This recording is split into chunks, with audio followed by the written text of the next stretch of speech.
Good afternoon mga boss. Update tayo. Matagal-tagal tayo hindi nakapag-upload. Update pala sa laban namin sa Master Breeders' Cup sa Bacolod. Dalawang entry, isang entry, isa lang yung score. Kinapos ng swerte. Tapos yung isa 2 points. Tapos pumasok kami ng hindi namin alam na 2 points makapasok pa pala.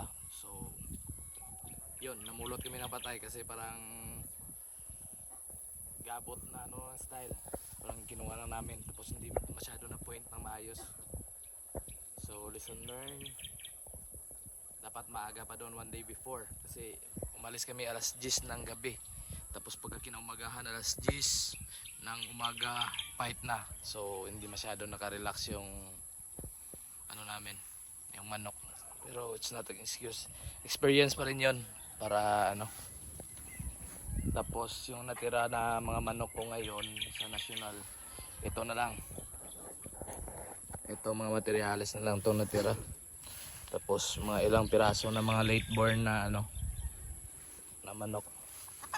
So nag-sit kami ngayon for national. Nakasalang na kami ng itlog kanina. So ito yung broodcock namin, ginamit pumpkin sweater.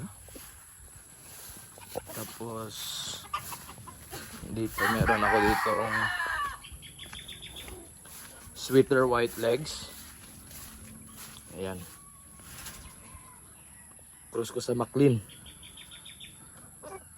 na 3 generation na namin yung binili ko sa Talisay dun, Bacolod. Ito winner namin nung pork dito sa lugar namin. Bullstag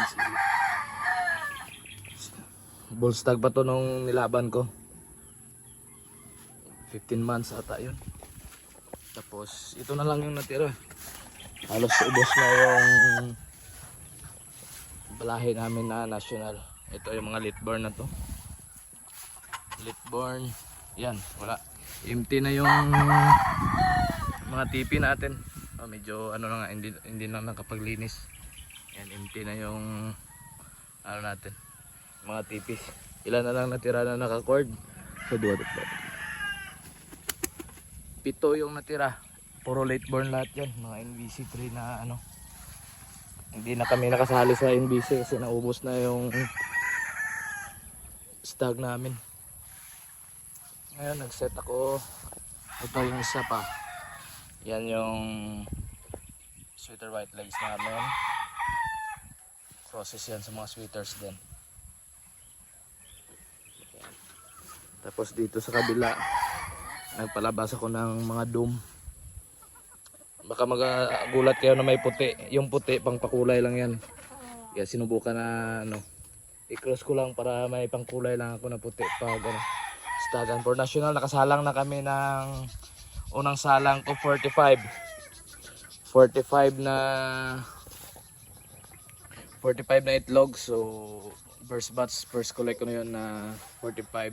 18 yung may laman. So mga 38% yung may laman na kasi unang kolekta pa yun. Tapos ikalawang kolekta namin naka 82 pieces kami ng itlog. Marami yung yung dome natin. Ayan.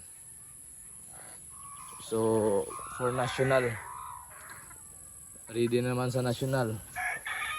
Halos ubos na lahat. Wala nang laman tong tipi.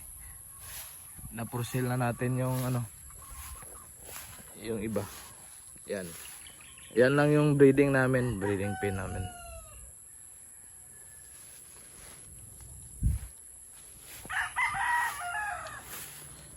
Yung gamit namin na Supremo na breeding pellets. Tapos ito na, wala nang laman. Ubos lahat. Ito na lang natira yung mga litborn. Ito iniwan ko yung McLean sweater na kaya nagset ako ulit ng McLean sweater kasi maganda yung score niya at saka yung galaw. Ito Henny. Ito na lang yung natira. Konti na lang talaga. Sige lang.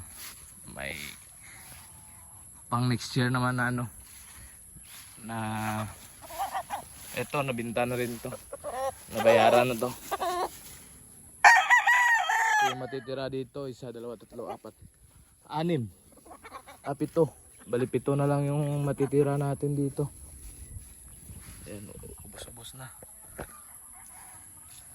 Ubos na yung manok natin. Pero maganda yung labanan doon sa Bacolod. Kaya next year prepare naman ulit ng ano, maganda-gandang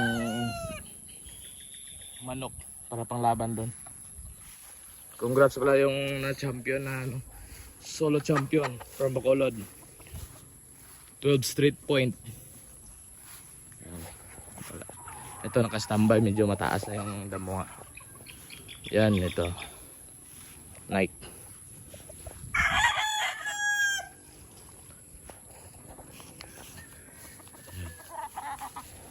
Okay guys, thank you for watching. Please like and subscribe.